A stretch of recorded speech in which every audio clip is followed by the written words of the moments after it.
Hey guys, welcome back to another Anfield Index Pro show, the season review, and what a season it was. And it's a new episode, it's a new guest, dare I say a fresh guest, somebody that I've never spoke to before, so you're in for a right treat, and I'm sure I am too. You're going to hear more of him, you're going to see more of him on Anfield Index as well, so it's an honour hosting him actually, so I feel like I've dabbed into some new fresh voices. It is Lewis Aspinall from Beyond the Cop YouTube channel. Welcome to the show, Lewis. Thank you very much for having me. I really appreciate being brought on. No, it's an absolute pleasure. And, I think Liverpool fans are so diverse. We come from everywhere, all walks of life, all different ages. We all remember the good times. We all remember the bad times. We all have something to share. So I want to kick this off with you first. I mean, the first question I've got for you, Ben, is Lewis. Sorry. I'll be Ben. It's fine. Don't worry. No, sorry. I hosted a Ben just recently, so no, not cool. The first question I've got for you, Lewis, is Jurgen Klopp leaves, Arne Slot comes in.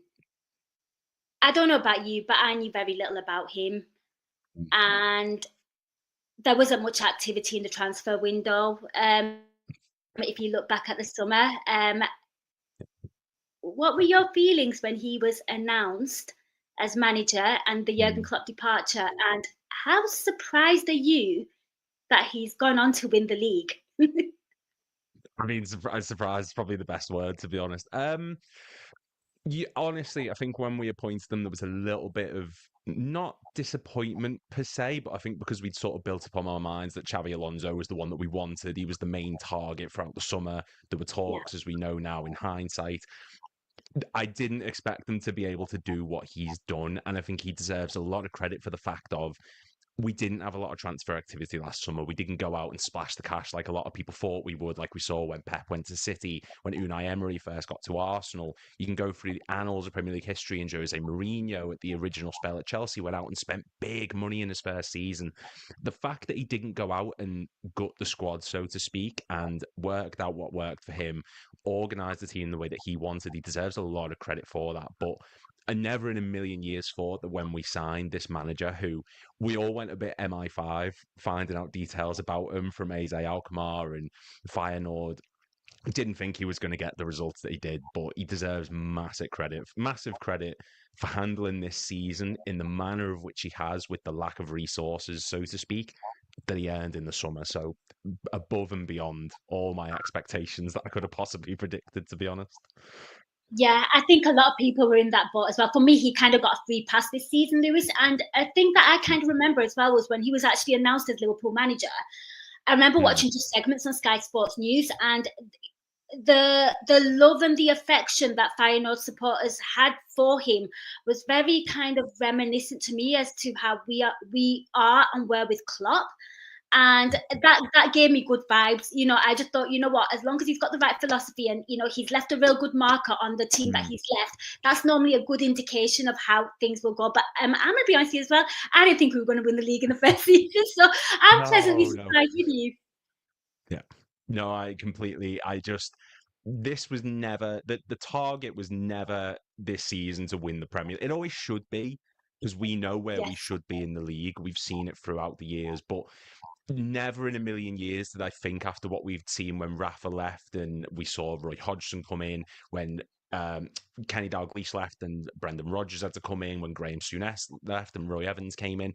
All the clubs had to go through transition. We all had to change the backroom staff. We all had to change the personnel on the pitch. I didn't think that Slot was going to be able to come in, do the complete opposite of what all of them did and left the squad as was, and exceed all manner of expectations from pundits and managers, and everyone thought he was going to fail. I admittedly thought he was going to finish fourth. I said that United was finish higher. Proves how little I know. But yeah, over the moon with him. Cannot be happier. Cannot be happier. So the manager got a glowing report there, and you kind of touched on transfers or lack thereof this season. So which player for you really impressed? Like, which is the one, when you kind of look back to the winning seasons, who's the one that stands out for you? Because in 2020, for me, it's Sadio Mane. We have that one player that kind of really kind of embodies the title winning side. So who is it for you? I mean, if you go any player other than Mo Salah, then it's mental. But as easy as it is an answer to say Mo Salah, I think Ryan Gravenberch deserves massive plaudits for what he's done this season. To the point of when we went into the summer window, the main target was Zubimendi. The main target was the number 6. We knew we needed a ball playing midfielder because we didn't really have anyone who could do that while sitting deep. Obviously, we had McAllister and Szoboszlai who could do it further forward, but Gravenberch came in and made us shift our attention to needing a new left back, needing a striker, needing another right back. That's how integral he was last season in that number 6 role. And I think as easy as it is to say Salah, 28 goals, 18 assists, like blowing records out the water for fun, Ryan Gravenberch's easily the underrated gem, I think, in this Liverpool title winning team. You go back through any team that's won the Premier League and you go Chelsea and you've got Makelele, you've had Vieira, Roy Keane, Fabinho, Rodri, that key man in the middle of the pitch in defensive responsibility. Gravenberch's been that this season, and he's done it after a campaign which a lot of fans were debating whether or not he'd actually stay this summer. Is he good enough? Where's his role? How's he going to fit in slot system?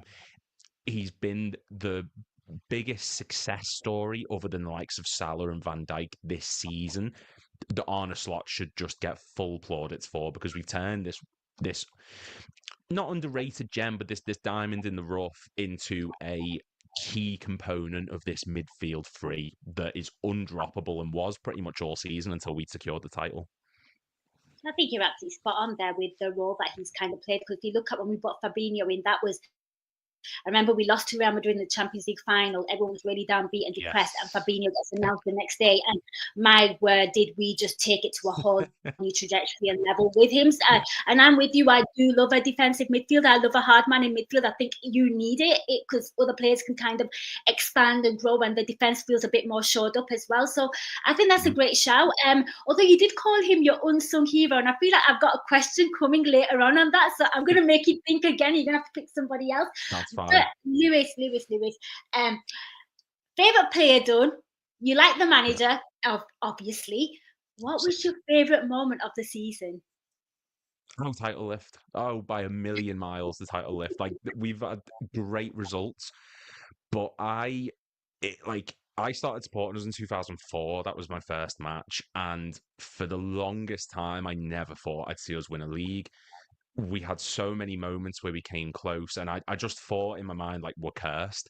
2013, 14, 18, 19, 21, 22. Like, I didn't think there was going to be a moment. Obviously, we won it when we did, but we didn't get to celebrate.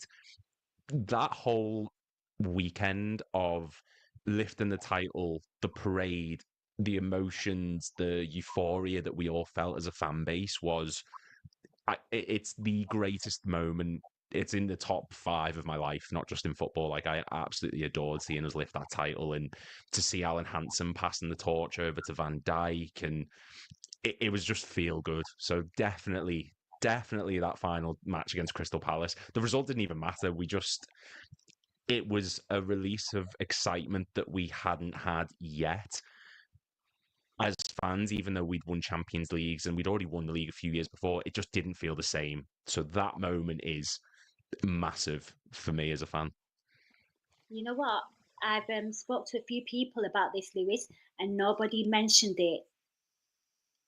And I'm actually quite shocked as well that I didn't think of it like that. So, you just had like a bit of an epiphany, like, oh my God, like, how did that not even come to me? But like, you're right. They never won it in my lifetime. So I'm much too young when the last time they won it. So, like, I don't really have like a living memory of it. So yeah, I mean, like, lifting it, should I say, obviously won it in 2020, but seeing, just the whole atmosphere, and you knew when Liverpool were going to have a party, it was going to be the party when they win the league. So yeah, great shout. Another little side note for me on that one as well, Lewis, was I love the Guard of Honor, and I love the fact that Liverpool kind of paid them tribute as well, with them being the FA Cup winner. I thought it was a really, really classy touch, and it kind of warmed my spirit, and I thought only Liverpool Football Club would do something like that. So I thought that was a really nice, like, I want to see more of that in sports. I know we don't see it, but it was a nice moment for the game. Great shout. I'm actually shocked, and now I'm going to be judging all my other contributors if they don't pick that moment, because you've sparked something there. So in your opinion, Lewis, Which match do you think best defined Liverpool as for their title win? Which game kind of epitomized a result, a performance of Mm. champions? I mean, my sort of moment where I thought we won the league and my moment which I think epitomized those are pretty much the same thing Oh, in the sense of that 2-0 win at the Etihad was easily the moment where I thought, you know what, this is it. This is actually it because I can't for the life of me remember a time where we've gone to the Etihad and been able to get a comfortable win in that way. It was almost a sort of right, if no one else is going to step up and take advantage of this league season, City have dipped, Arsenal aren't as good as they were, United, Tottenham, etc. We'll do it. And we went to the ground of the team that have won it for 4 seasons in a row, won a treble in that time, that boasted players like Erling Haaland, that won some of the best defenders that the Premier League's ever seen, midfielders, etc. And we just made it look easy. And we won in a style that was different to what we'd seen all season. We were so used to possession based, controlling the tempo of the match, only go for chances when we think we can. This match, we sat back and we soaked up pressure and we went on the attack a lot and we hit them on the counter and it was just clinical. And it showed that this season under Jurgen Klopp, we had moments where it just felt like, okay, if we couldn't win, just run more, just push harder. Slots made it feel like, okay, if we're playing a team at the Etihad who are going to control the ball, we'll sit back and defend like Route 1 football.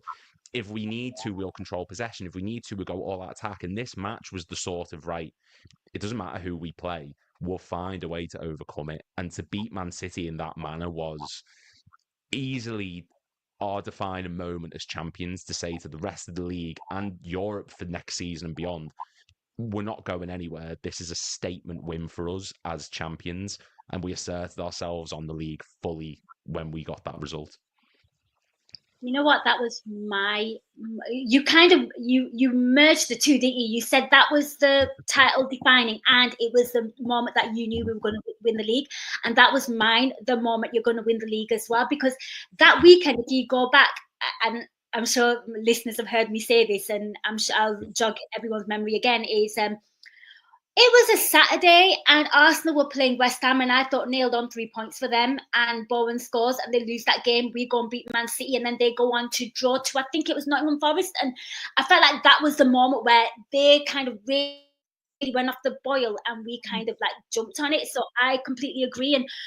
And again, the reason why I started believing, Ben, was purely because when in the past, when our rivals have dropped points, we normally never pounce on it. And the only season we did pounce on it was the season we actually won the league. So yes, I'm with you on that one 100%.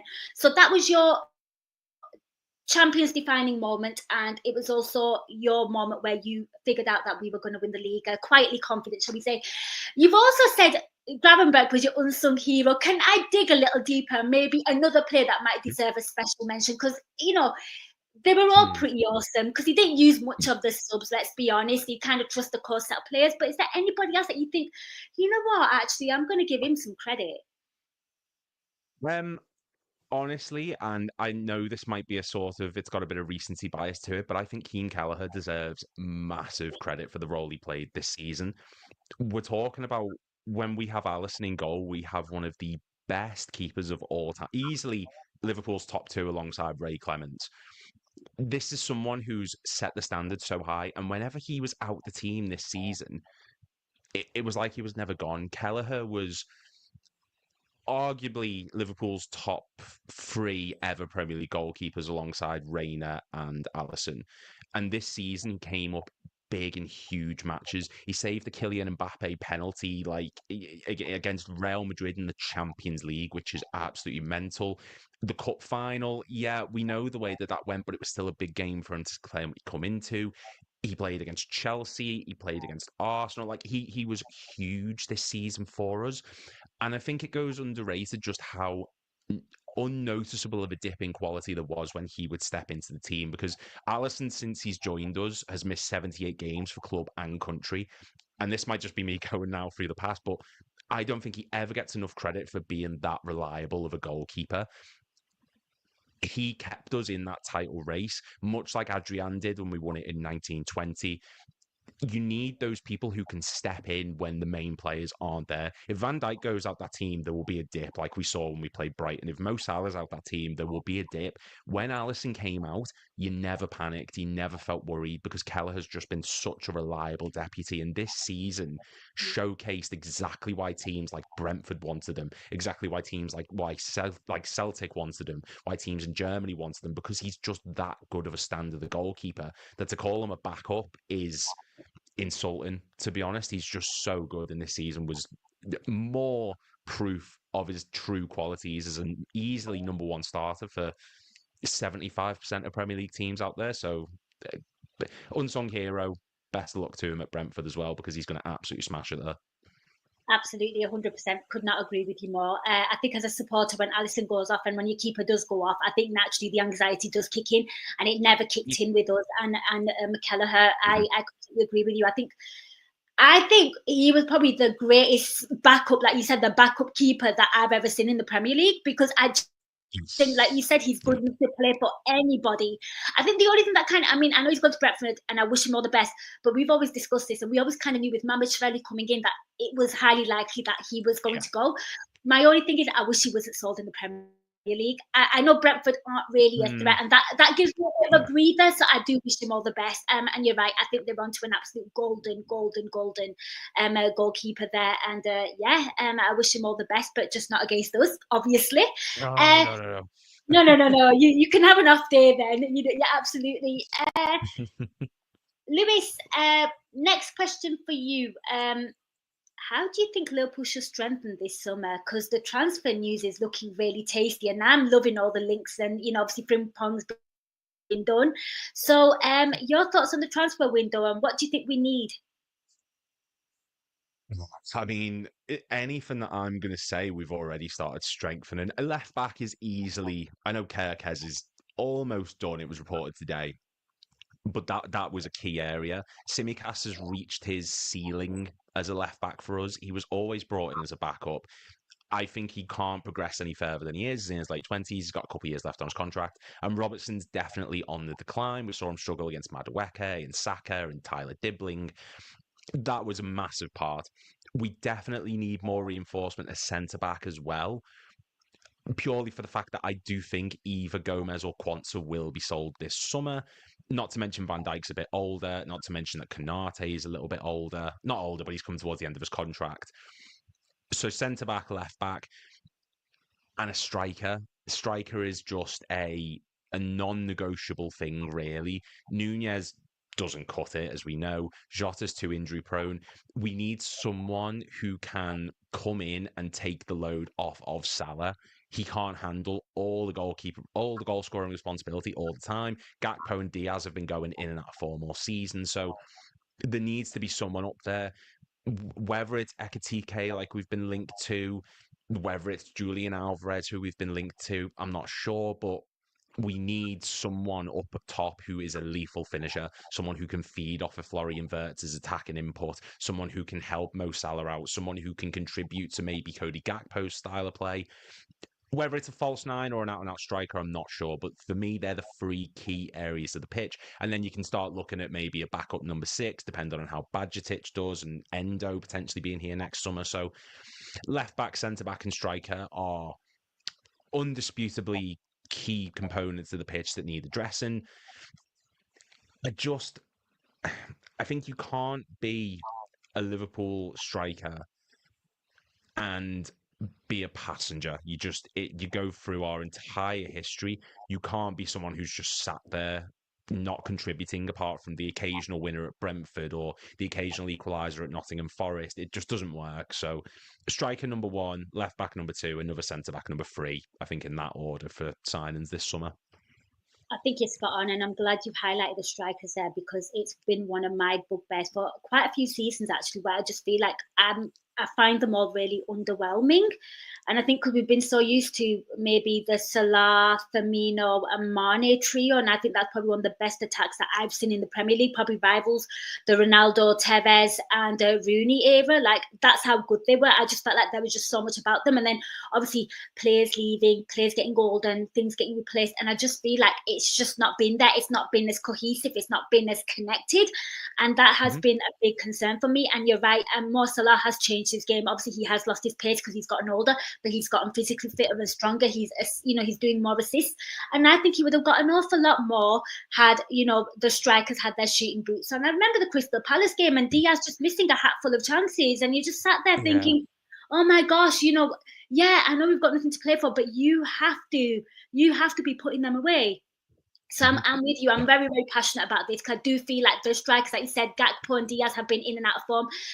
Nunes has just been completely off it, and I think I think it's likely what's happening there, and it's a good thing because I don't think if any of those strikers left, Lewis, I'm going to be brutally honest with you, I don't think I'm going to lose sleep over it. Because I feel like there needs to be an upgrade. So yeah, I think you're spot on. And with the defence as well, the centre back, I feel like there's too many injury prone centre backs in there. Well, I mean, Konate has been a miracle this season and how he's stayed fit. And I think credit to Slot and the team for doing that. But yeah, Gomez, great player, but the injuries do catch up. And I do feel like I don't think he fancies Kwanzaa all that much. I thought the Ipswich game and that was I think a big ballsy move from Slot as well. I felt like he really announced himself and the way he kind of spoke about that as well. He was like, yeah, he wasn't playing well. I took him off. Straight to it, no nonsense. So with that kind of transfer window, Ben, I think some of those will get over the line. I think it is looking really positive. It's just a matter of time. Yeah. Can Liverpool win the league? And can we be a little greedy? And can we win the Champions League as well, do you reckon? Oh, yeah. Oh, there's no... winning both is not an easy accomplishment. We know that. I'm trying to do in my mind. I think only one team's won the Premier League and the Champions League in the same season. That was United in 99. I might be wrong. No, City, of course. Yeah, City 2 years ago. But did their treble as well. Yeah. It just doesn't mean anything. I just forget about it. But it's so true. It's so true. Yeah. Can we do it? Yeah, we can. Do I think we'll win both? I'd like to think so, but I'm just gonna play it a bit safe. I think we will win one or the other. If you were asking me now which one I prefer, I'd rather another league title. I don't think the Champions League is... Look, any team can go on and win the Champions League. I think that's we've seen that in the past. When we won it in 2005, we were a poor team then. We've seen the likes of Porto do it. Like, the teams that have won the Champions League aren't necessarily the best in our competition. There's a special feeling about those nights, but I think if you can consistently win Premier Leagues, you are showing just how capable of a team you are to do it over that stretch of time. And I don't want it to be a case of, well, we've won one, give it a few years and we'll see where we are. I want us to consistently be pushing for this league title now, like City have been, like United in the past, like Arsenal have been, but actually getting it over the line. There's a lot of love and joy around the Champions League, and I do think we can do it. But the Premier League should be the main priority. And do I think we're going to win that next season? 100%.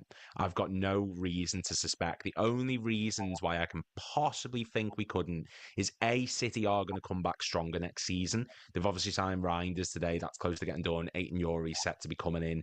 They will be a stronger side. Arsenal are going to strengthen signing Zubimendi, and they're being linked to Benjamin Sesko. So the only thing that can hinder us is the other teams around us. But I have no reason to think that after getting Florian Wirtz soon, Kerkez, Frimpong, and number 9, there's no reason we can't go for it for number 21, to be honest.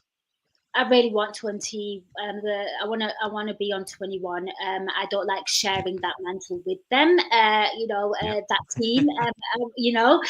And I am a big Champions League girl. I've always loved the competition. I would like to win both, and I'm kind of really hopeful and optimistic that I feel like the reason why we crashed out the Champions League, let's be honest, we should have won that. Like, if you think about the Paris Saint-Germain game, the penalties and everything, I think if he had a squad that he trusted, and more players at his disposal. Because I just felt like fatigue just caught up with us in that little period. If he gets the players that he wants, and I feel like we can definitely go on both fronts. Because I don't know about you, Lewis, but when we won the league, I just felt like there was nothing to do. I just wanted us to lift it. You know, when you're just like, you know, like, and I feel like when you've got that competition still going on, there's still something that, you know, keeps you going and motivated. So I agree. If I had to pick one, and I did get asked this question, I would pick the league, purely because, like you said, I just want another one. I want it to be a consistent thing. But yeah, well, Lewis, I have had an absolute joy and an honor speaking to you. You've opened my eyes about Liverpool winning the lifting the title, the trophy as well. I feel like such an idiot. Apologies for calling you Ben on the show as well. That's one thing about me. If we work together, I will mess up your name. All the listeners know this. I'm really looking forward to hearing more of you on Anfield Index. But can you let our listeners know where they can find you on social media and any work that you'd like to plug? We'd love to hear from you. Yes.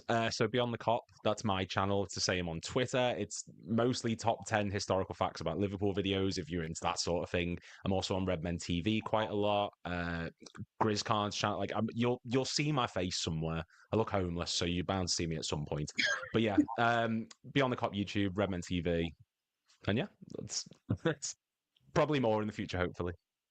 Absolutely. Well, it was an absolute honor speaking to Lewis. I hope you appreciate and enjoyed that show. There's going to be more shows coming your way. I can't give any spoilers, listeners. I'm sorry. You're just going to have to tune into the next episode and see who I've got lined up next. But thank you so much, Lewis. Thank you so much for listening. Thank you so much for watching. Take care, everyone, and up the Reds.